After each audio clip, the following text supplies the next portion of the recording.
స్నేహితులు కూడా ఉన్నారు అనే విషయాన్ని మనం చూస్తూ ఉన్నాం. అని లాజరు ఇంటికి యేసుక్రీస్తు వారు ఆయన శిష్యులు కూడా వచ్చారు అనే విషయానికి మనం చూస్తున్నాం. అలాగే ఇంటి వాళ్ళు కూడా యేసును ప్రేమతో చేర్చుకుని మంచిగా ఆయన్ని పలకరించి అతిథి మర్యాదలు ఇచ్చినట్లుగా మనం చూస్తూ ఉన్నాం. అంటే ప్రియా సహోదరి సహోదరా, మనం ఎప్పుడైనప్పుడు కూడా మనం ఎవరైనా మన ఇంటికి వచ్చినప్పుడు వాళ్ళకి అతిథి మర్యాదలు చాలా గౌరవంగా చేయాలి. అంతేగాని మనం ఇంటికి వచ్చిన వాళ్ళని విడిచిపెట్టే వారంగా, వాళ్ళ గురించి పట్టించుకోలేని వారంగా ఎప్పుడు కూడా ఉండకూడదు. మనకున్నా లేకపోయినా అతిథులుగా వచ్చిన వారిని మనం ఏం చేయాలి? గౌరవించాలి. అంటే ఇక్కడ ప్రభు వారిని కూడా ఎంతో ప్రేమతో వాళ్ళు ఆహ్వానించారు. చూడండి, మన బంధువులు వచ్చినప్పుడు గబగబా రోడ్డు మీదకి వెళ్ళి వాళ్ళని రిసీవ్ చేసుకున్నాం అనుకోండి, వాళ్ళు ఎంతో సంతోషపడతారు. కొంతమంది ఇంట్లోనే ఉంటారు, ఆ బంధువులు వచ్చినా కానీ వాళ్ళే వచ్చి తలుపు కొట్టి వాళ్ళ లోనకి వస్తారు. అంటే మనం ఎప్పుడైనప్పుడు కూడా మన ఇంటికి వస్తున్నారు బంధువులని మనం తెలిసినప్పుడు వాళ్ళ గురించి మనం ముందుగానే ఏం చేయాలి? ప్రిపేర్ అయ్యి వాళ్ళ గురించి గబగబా వాళ్ళు వెళ్ళి వాళ్ళు ఆహ్వానించారు. నువ్వు ఏం పెట్టినా పెట్టకపోయినా మొదట నువ్వు ఏ విధంగా వాళ్ళని ప్రేమతో ఆహ్వానిస్తున్నావో అదే వాళ్ళకి చూస్తారు. ప్రియా సహోదరి సహోదర, అది నేను ఎప్పుడు కూడా కొద్దిగా సమర్పిస్తాను. ఎప్పుడైనా మన ఇంటికి వచ్చినప్పుడు మీరు కూడా ప్రేమతో వాళ్ళని ఆ విధంగా పలకరించాలి. వెళుతున్నప్పుడు కూడా వాళ్ళని ప్రేమతో వాళ్ళని పంపించాలి. ఇవి ఆప్యాయతలకు అనురాగాలకి గుర్తుగా ఉన్నాయి అనే విషయాన్ని మనం చూస్తూ ఉన్నాం. ఇక్కడ ప్రభు వారిని కూడా అంత మంచిగా వారు పలకరించారు, ఆతిథ్యం ఇచ్చినట్లుగా పరిశుద్ధ గ్రంథంలో మనం చూస్తూ ఉన్నాం. కానీ ఇక్కడ ప్రియ సహోదరి సోదర, ఇక్కడ ఒక విషయానికి మనం చూస్తూ ఉన్నాం. మనం ఏ విధంగా అంటే అనేకమైన గృహాల్లో కూడా సమస్యలు ఉంటాయి. ఈ యొక్క గృహములో మార్తా మరియల యొక్క గృహములో ఎటువంటి సమస్యలు ఉన్నాయో మన గృహాల్లో కూడా అనేకమైన సమస్యలు ఉంటాయి అనే విషయాన్ని మనం చూస్తున్నాం. సమస్యలు లేని గృహము ఏదైనా ఉందా? మన ఇంట్లో సమస్యలు ఏమైనా ఉన్నవారు ఎవరైనా ఉన్నారా? ఒకవేళ ఉంటే చాలా అదృష్టవంతులు మీరు అందరూ కూడా. ఎందుకంటే ప్రతి కుటుంబంలో కూడా ఏదో ఒక సమస్య ఉంటుంది. లాజరు యొక్క కుటుంబంలో కూడా లాజరే ఒక సమస్యగా, అనారోగ్యంతో అతడు ఏమయ్యాడు? చనిపోయాడు. మరలా దేవుని చేత బ్రతికింపబడినట్లుగా మనం చూస్తూ ఉన్నాం. అందుకే అన్ని కుటుంబాల్లో కూడా సమస్యలు ఉంటాయి. ఎందుకు ఈ సమస్యలు ఉంటున్నాయి? ఎందుకంటే ప్రియా సహోదరి సోదర, మనము పాపం కాబట్టి మనకు సమస్యలు ఉంటాయి. ఎందుకు సమస్యలు ఉన్నాయి? పాప జీవితాన్ని మనం జీవిస్తున్నాం. చూడండి, ఆదాము అవ్వలు వారు దేవుని యొక్క సారూప్యములో ఉన్నప్పుడు, వారు పరిశుద్ధులుగా, నీతిమంతులుగా, నిర్దోషులుగా ఉన్నప్పుడు వారిలో ఎటువంటి సమస్య లేదు. పాపము భూలోకము మీదకి రానప్పుడు భూమి మీద కూడా ఎటువంటి సమస్యలు లేవు. అంటే ఎన్నో మంచి చెట్లు, మంచి ఫలాలు ఇచ్చే చెట్లు ఉన్నాయి. ఎప్పుడైతే ఆదాము అవ్వలో పాపము సంభవించిందో ఆదాము అవ్వల యొక్క కుటుంబంలో సమస్యలు వచ్చినాయి. మనం నివసిస్తున్న ఈ భూమి మీద కూడా సమస్య వచ్చింది. అంటే ఈ ముళ్ళ తప్పలు ఎందుకు, పనికిరాని కాయలు కాసే చెట్లు ఎందుకున్నాయి? పాపమును బట్టి ప్రియా సహోదరి సహోదర. అంటే పాపమును బట్టి ప్రతి కుటుంబంలో కూడా ఏమొస్తుంది? సమస్యలు వస్తున్నాయి. అలాగే లాజరు కుటుంబంలో కూడా, మరియ మార్తమ్మ యొక్క కుటుంబంలో కూడా సమస్యలు ఉన్నట్లుగా మనం చూస్తూ ఉన్నాం. అంటే పాపులుగా వారందరూ కూడా ఇంటి కప్పు కిందే ఉన్నారు. వారందరూ కూడా ఒకే పాపం అనే కప్పు కింద వారు ఉన్నారు. మనందరూ కూడా అదే విధమైన పాప ఆలోచనలతో, పాప సంబంధమైన తలంపులతో మనందరం కూడా ఉన్నాం. మనలో నేను బెస్ట్, నేను మంచివాడిని, నేను గొప్పవాడిని అనుకోవడానికి ఏమాత్రం కూడా మనలో లేదు. మనందరూ కూడా పాపం అనే ఆ కప్పు కింద మనము జీవిస్తున్నాం అనే విషయాన్ని మనం మర్చిపోకూడదు. నేను బెటర్, నేను చాలా మంచివాడిని, మా ఫ్యామిలీ చాలా మంచిది అని చెప్పుకోవడానికి ఏమీ లేదు. ప్రతి కుటుంబంలో కూడా సమస్యలు ఉన్నాయి. ప్రతి కుటుంబంలో కూడా పాపము ఉంది.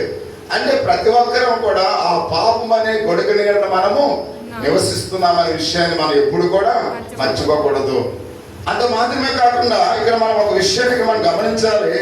అలాగే ఆ కుటుంబంలో కూడా, ఆ కుటుంబ సభ్యులందరూ కూడా బలమైన విశ్వాసాన్ని కలిగి ఉన్నప్పుడు కూడా ప్రతిరోజు వారు పాప స్వభావాన్ని బట్టి ప్రియ సహోదరి సోదర పెనుగులాడుతూ ఉన్నారనే విషయానికి మనం చూస్తూ ఉన్నాం. అంటే సాధారణంగా ఒకవేళ మనం విశ్వాసమై ఉండొచ్చు, విశ్వాసంలో బలమైన వారిగా ఒకవేళ ఉండొచ్చు, కానీ మన పాప స్వభావాన్ని బట్టి కొన్ని సందర్భాల్లో మనం పెనుగులాడుతూ ఉన్నాం. ఏదో ఒక సమస్య వలన వెంటాడుతూ ఉంది.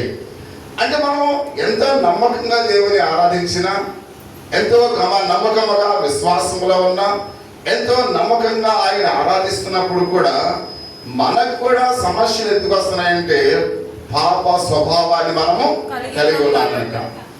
ఈ పాప స్వభావాన్ని బట్టి మన కుటుంబాల్లో అనేకమైన సమస్యలు మనల్ని వెంటాడుతూ ఉన్నాయని పరిశుద్ధ గ్రంథంలో చాలా తేటతెల్లగా చెబుతున్నట్లుగా మనం చూస్తున్నాం. కాబట్టి అందుకనే వారిని బట్టి మనం పోరాడవలసి ఉన్నాం ప్రియ సహోదరి సహోదరుడా. అంత మాత్రమే కాకుండా ఆయన అంటున్నాడు మార్త విషయంలో కూడా దీన్ని మనం చూడొచ్చు.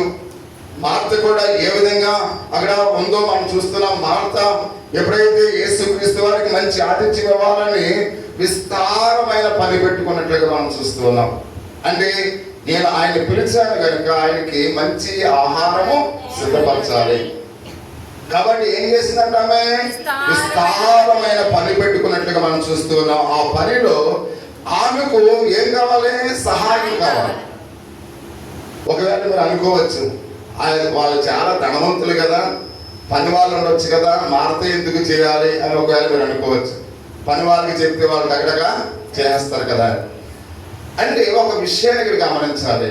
మనకు ముఖ్యమైన అతిథులుగా వచ్చిన వారికి మనం స్వహస్తాలతో మనం తయారు చేస్తే ఆ రుచికరమైన భోజనం బాగుంటుందని ప్రతి ఒక్కరు కూడా, ఒకవేళ లేటెస్ట్ అయిపోయింది ఎవరైనా చుట్టాలు వచ్చారనుకోండి, ఫోన్ చేసి వచ్చేటప్పుడు ప్యాకెట్ పలావ్ తెచ్చి అంటున్నారు. అంటే ఆ ప్యాకెట్ పలావ్ వాళ్ళు ఎక్కడైనా తింటారు. మీకు అర్థమవుతుందా? ఆ ప్యాకెట్ పలావ్ మనకి ఇంటికి వచ్చిన చుట్టాలు ఎక్కడైనా తింటారు. కానీ నీ చేతులతో నీవు వండి పెడితే అది ఎంతో తృప్తిగా ఆనందంగా ఉంటుంది.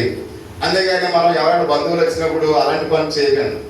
ఎందుకంటే బిర్యానీ పక్కలు తెచ్చేసి వాళ్ళకి మన ఎదురుకొనే వాళ్ళకి ఇచ్చేస్తూ ఉంటే వాళ్ళు చాలా ఫీల్ అవుతుంటారు. కొంతమంది ఇడ్లీ కూడా చేయరు. ఒకవేళ ఇంటికి వచ్చిన వాళ్ళకి అట్టి అన్న వేసి పెట్టామనుకోండి, వాళ్ళు ఎంత ఆనందంగా తింటారు.